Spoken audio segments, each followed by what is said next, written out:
everyone, welcome back to this phase of International Communication MCM 301 week 3. So this week we're going to be talking about the 4 building blocks of understanding intercultural communication. We talk about perception, and finally we're going to talk about communication infrastructure. So yes, let's talk about the 4 building blocks of understanding intercultural communication. The first thing on the list is culture, because culture can be viewed as learned patterns of group related perceptions. It can also be viewed as contextual symbolic patterns of meaning involving emotions and heterogeneous dynamic and sites of contestation. The second thing is communication. See, communication is a symbolic process whereby reality is produced, maintained, repaired, and transformed. So, communication can be viewed as components of speaker, sender, receiver, message, and channel, and variables such as symbolic and processual, and involving power dynamics. So, let's look at the context. Context also influence communication. It's like the physical or virtual, like and social setting in which communication occurs, or the larger political, social, and historical environment. Let's talk about power.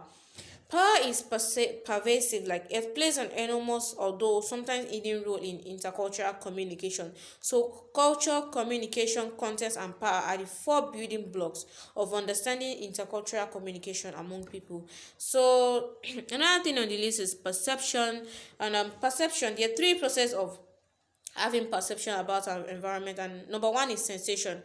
Sensation is a neurological process by which we are aware of our environment, of like the human sense, the sight, hearing, the smell, taste, and touch, including pain, temperature, pressure, and those are the most studied parts of perception, and that is sensation. And the second step perception is organization, like organizing this environment, and you must organize it in a meaningful way. And the third thing is third step in perception is interpretation. This refers to attaching meaning to sense data and is synonymous to decoding. Most likely, communication, you have to decode your message before you can give feedback to the sender. And lastly, today we're talking about communication infrastructure. Let's talk about the process and the regulation of privatization in the communication and media industry combined with new digital communication, illustrated most vividly in the satellite industry. The result is the globalization of the telecommunication, which has revolutionized international communication, as the convergence of the telecommunication, computer, and media industries have ensured that much more information passes truly a digitally linked globe today than ever before in human history. So that's all about communication infrastructure. Like everywhere we are now, the world is now a digital globe whereby everything is online and we can send messages fast and very efficiently. So that is it about